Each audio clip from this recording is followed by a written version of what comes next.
Welcome to highlights from the second round of the CUPRA SimRacing Series from the home of British motorsport at Silverstone. Kirill Antonov would return to Division 1 by taking pole position from Martin Barner and Florian Haase. Poor qualifyings from Moritz Lerner and Alessandro Ottaviani would leave them with all of the work to do as they march forward from a low position. Antonov then would be away well to defend from Martin Barner through the fast opening section. The Dewey Sports driver of Florian Haase would also be on the attack in the background. It would be tight between the top two in the opening section of the race. Martin Barner was attempting anything on Kirill Antonov, but Antonov had an answer and would hold the lead. Moritz Lerner, Gergo Baldi battling way down in the order, a poor qualifying for both as they would struggle their way up the order. The all-important battle towards the back end of the top 10 saw Leandro Vela defending from David Toth, but it was Michael Raikl who was fast onto the scene to gain the position on the Hungarian. Fiducci would get by Florian Haase courtesy of Haase's mistake, but as we ride on board with Zoltan Ciuti, it was Florian Haase who would hold the position. Alessandro Ottaviani got by David Toth with this move at the final chicane.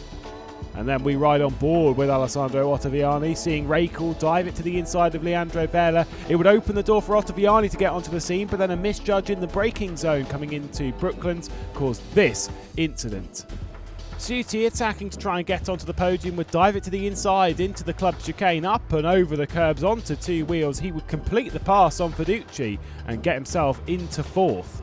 But Fiducci wasn't waiting long to try and send it back. He would go around the outside, almost making it stick on Haase as well, as this intense battle pack would see an awful lot of contact dished out. Ciuti would get it to the inside of Florian Haase, making contact and bumped from the rear as well with Fiducci, and Haase would bail from the battle pack. That final step on the podium would be hard fought as Fiducci would get to the inside of Ciuti at Brooklands. The door would be opened into Luffield and the switchback would work in favour of the Italian. Kirill Antonov would be out front all day, Martin Barner the only driver to keep him honest, but it was all about Antonov at Silverstone.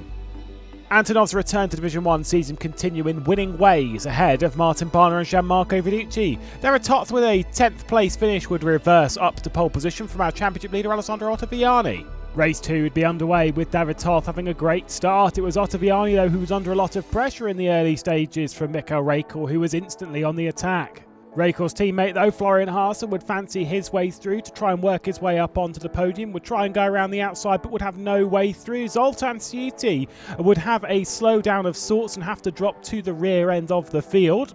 And then Ottaviani was very much on the attack, straight down the inside of the Hungarian and up into the race lead. Then it would be Michael Raikl's attempt to go around the outside into Village Corner, and he would get the Hungarian before they hit the loop.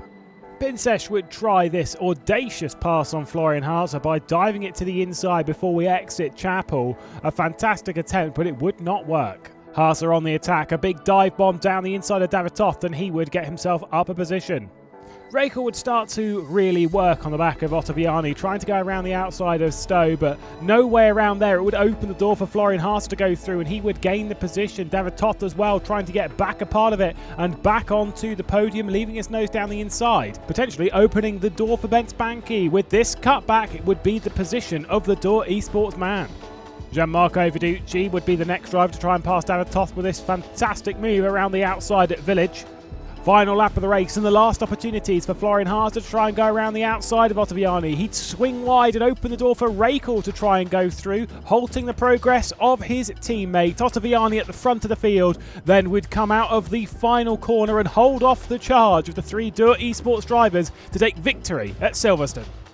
Another thrilling round of the CUPRA SimRacing Series. Alessandro Ottaviani on top from Florian Haase and Raikl. Jack Keithley just getting within the top 10 after a disappointing round. Moritz Lerner had a very bad one, returning to Germany as we go to the Nordschleife for the next round at the 17th of June. Until then, thank you very much and bye-bye.